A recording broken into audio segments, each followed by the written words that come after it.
यहाँ पर हमको बंधन ऊर्जा निकालना है। तो देखना, नाइट्रोजन नाभिक, इसका मान क्या दे दिया है 7। तो 7 यहाँ पर प्रोटॉन हो गए, जेड का मान हो गया, और 14 किसका मान कहला गया, परमाणु भार। इसका क्या निकालना है, मेगा इलेक्ट्रॉन वोल्ट में बंधन ऊर्जा। और यहाँ पर जो नाइट्रोजन का द्रव्यमान है ये है। तो सबसे पहले जो दिया है वो हम लिख लेते हैं, तो ध्यान से देखते जाना भी। यहाँ पर हमको क्या क्या दिया है और उससे हम निकाल लेंगे।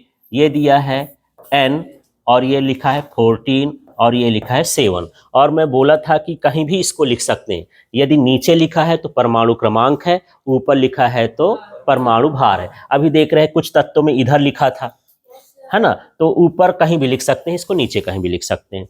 इसमें परमाणु क्रमांक को किससे लिखते हैं यार, जेड से। तो जेड का मान कितना हो गया, 7। ठीक है, और यहां पर ए का मान कितना है यार, ए का मान कितना है, 14। ठीक है, और देख लेते हैं यहाँ एम एन का मान। एम एन का मतलब नाइट्रोजन के नाभिक का मान। पूरा नाइट्रोजन को हम तौल दिए तो कितना है, तो कितना दिया है देख लो, हाँ 14.00307। ठीक, और साथ में ये लिखा है यू। यू का मतलब बताया था ना, कार्बन 12 के द्रव्यमान का 12वां भाग, एक यू बराबर निकाले थे हम लोग, उस तरह से ये दिया हुआ है। ठीक, अब जब हमको बंधन ऊर्जा निकालना होता है तो बंधन ऊर्जा के सूत्र में ये वाला सूत्र था, अभी फिलहाल यहाँ लिख देता हूँ, delta B equal to delta M C square, यही सूत्र था।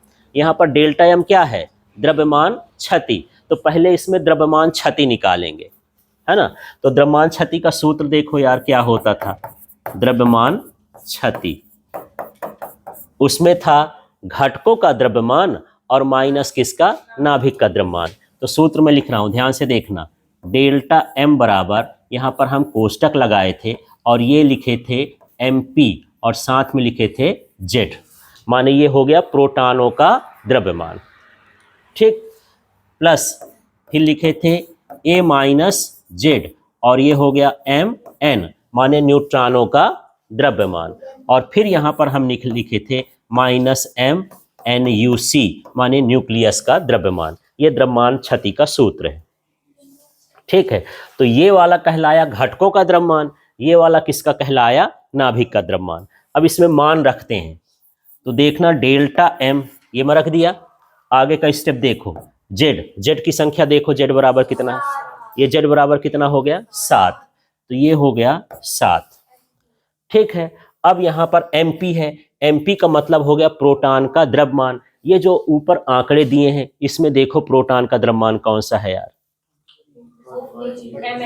ये एमएच वाला, ये प्रोटॉन का द्रव्यमान है। ठीक है, चाहो तो यहाँ पर एमपी भी लिख सकते हो, एमएच भी लिख सकते हो, क्योंकि हाइड्रोजन के परमाणु में सिर्फ क्या होता है, प्रोटॉन।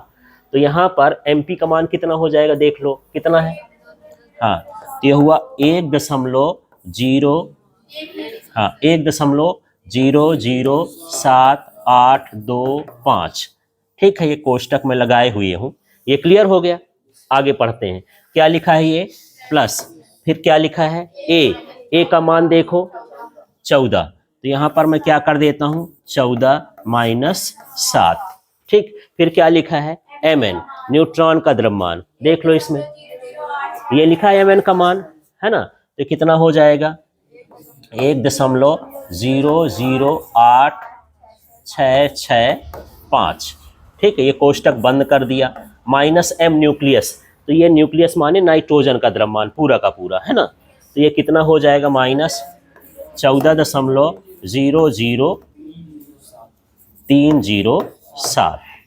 ठीक है, इस तरह से सबका मान रख देंगे। तो संख्या बड़ी बड़ी है, अब इनका गुणा भी करना है। तो आगे देखते हैं यार, आगे के पेज में मैं चाहता हूं ना, अब इसको लेके जाना पड़ेगा तब ना आगे बनेगा।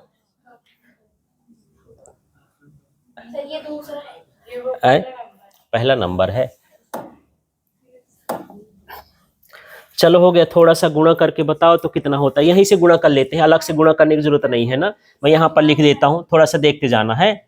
ये इधर हुआ डेल्टा एम बराबर, अब इसमें 7 का गुणा करना है, ठीक है, तो अलग से करते हैं, इधर से देखते जाना, सब लोग ध्यान देना कितना। हाँ 35 की मैं ये 5 लिख दिया, अलग से लिखने की जरूरत नहीं, 5 हो गया। ठीक है, ये 7 दूनी 14, तो 14 उसकी हासिल आएगी 3, तो कितना हो गया 17, 7।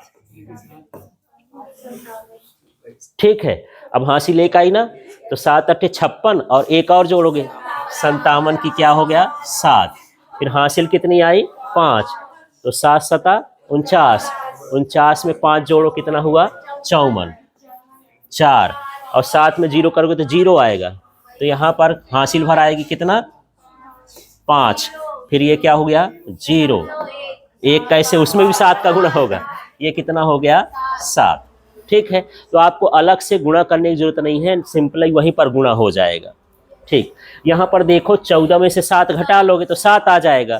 अब इसको इसमें भी 7 का गुणा करके बताओ, इसमें कौन सा चिन्ह लगा है प्लस, प्लस लगा देता हूँ, 7 पना हाँ 35 की 5 हो गया, 7 छंग 42, 42 3 45, 7 छंग 42 4 46, गलत सलत मत बताना, 46 हो गया। ठीक है, और फिर 7 अट्ठे 56, तो 56 और 4 हो गया 60, 60 की क्या हो गया 0, हाँ सिलाई फिर ये कि 6.0.7, ये गुणा हो गया। ठीक है, अब इसको जो है केवल ढोना है, इसको ऐसे लिख देंगे 14.00307। ठीक है, अब यहाँ पर अगला देखता हूँ, डेल्टा m बराबर, अब इसको जोड़ना है, तो जोड़ने के लिए भी अब पीछे नहीं जाना है, पहले गिन लेना कि दशमलव के बाद जिसमें जितने अंक है उतने है क्या, 1 2 3 4 5 6, 1 2 3 4 5 6 बराबर अंक है। तो इकाई इकाई का देखो, 5 और 5 जोड़ो कितना हुआ 10, तो 10 का ये हो गया 0, फिर ये दूसरा वाला 5 और 7, 7 पर 5 12, एक कितना हुआ 13, यहाँ तक जोड़ लिए ना। अब ये हो गया 7 6 13 और एक कितना हुआ 14, यहाँ तक जोड़ लिए, फिर 4 और 0 है ना, तो कितना हो गया, एक हासिल थी 5, फिर ये 6 और 5, तो 6 5 11, हाँ तो यहाँ फिर 1 आ जाएगा, 0 0 रहेगा, फिर यहाँ 1 आएगा और ये हो जाएगा 14 ये आ गया।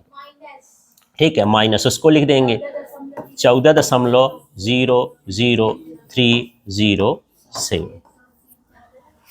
ठीक है, अब यहाँ पर घटाना है हमको, तो घटा के भी लिखेंगे तो वैसे घटा लेते हैं, अब जैसे अभी करे थे, है ना। इसमें भी संख्या बराबर क्या उतने ही अंक हैं, दशमलव के बाद इसमें 6 हैं और इसमें भी 5 है, तो एक काम करते हैं, इसको 6 बना लेते हैं, 0 कर लेते हैं। अब ठीक है, अब इसको घटा के देखते हैं, देखना, तो सबसे पहले लास्ट में क्या है 0, तो ये मैं लिख दिया 0, ध्यान से देखते जाना, अब घटाया रहे, ये 3 है ये 7 है, 13 मानोगे है ना, हाँ तो 13 में 7 गए कितना आ गया 6। ठीक है, ये वाला पूरा हो गया ना। अब यहाँ पर ये कितना हो गया, इसको 3 कम कर दोगे ना हासिल लिए, तो 3 में क्या आ गया 0, तो कितना आया 3, ये वाला भी हो गया। चलो ठीक है, अब यहाँ ये 5 है इधर और इसमें 3 है, ये इसकी बात कर रहे हैं, 5 और 3, तो कितना आ जाएगा यहाँ पर 2। आगे स्टेप देख लेते हैं, 1 है और इसमें कितना है 0 है, तो कितना आ जाएगा 1। ठीक है, अब क्या बचा यार, एक और आएगा, हाँ 1 जो है और आ गया, तो ये कितना हो गया 1। अब ये 14 है, ये भी 14 है ना, कितना है 0.11 और ये किस में आया u में, ये द्रव्यमान क्षति हो गई। ठीक है, अब इतना निकलना है, अब हमको निकालना है बंधन ऊर्जा। रुक जाओ, अब यहाँ पर बंधन ऊर्जा का सूत्र जो होता है Eb बराबर क्या होता है डेल्टा mc², इसमें मान रख देते हैं, तो यहाँ पर जो Eb का मान है Eb है ना बराबर, अब ध्यान से देखना, डेल्टा m का मान कितना आया है 0.112360, ये आया u। ठीक है, और गुणे में सी स्क्वायर का मान नहीं रखेंगे, सी स्क्वायर की जगह भी सी स्क्वायर ही रहने देते हैं। ठीक है, तो सिर्फ डेल्टा एम का इसमें क्या रख दिए हो, मान। आगे के स्टेप में देखना, ये मैं लिख रहा हूं ई बी बराबर 0.11236 गुणे, अब यहां पर समझना ये क्या लिखा है, यू का मान देखो वहां से, यू का मान 931.5। हाँ ये मिल गया 931.5 मेगा इलेक्ट्रॉन वोल्ट, और बटे में क्या है सी स्क्वायर। तो यहां पर रख देता हूं, यहां थोड़ा जगह कम है तो नीचे लिख दूं, क्या लिखा है 931.5 मेगा इलेक्ट्रॉन वोल्ट, और बटे में क्या है सी स्क्वायर, लेकिन इसके गुणे में भी एक ठो क्या लिखा है सी स्क्वायर, तो सी स्क्वायर की जगह सी स्क्वायर लिखा है ना, और यू की जगह पर किसका मान रख दिए, यू का। अगले स्टेप में ये जो है ये इससे कट जाएगा। अब हमारे पास क्या बचा है, ई बी बराबर 0.11236 है ना, और गुणे कितना हो जाएगा 931.5, जो भी आएगा इसमें गुणा करके और यहाँ पर लिख दोगे, किसमें मेगा इलेक्ट्रॉन वोल्ट में।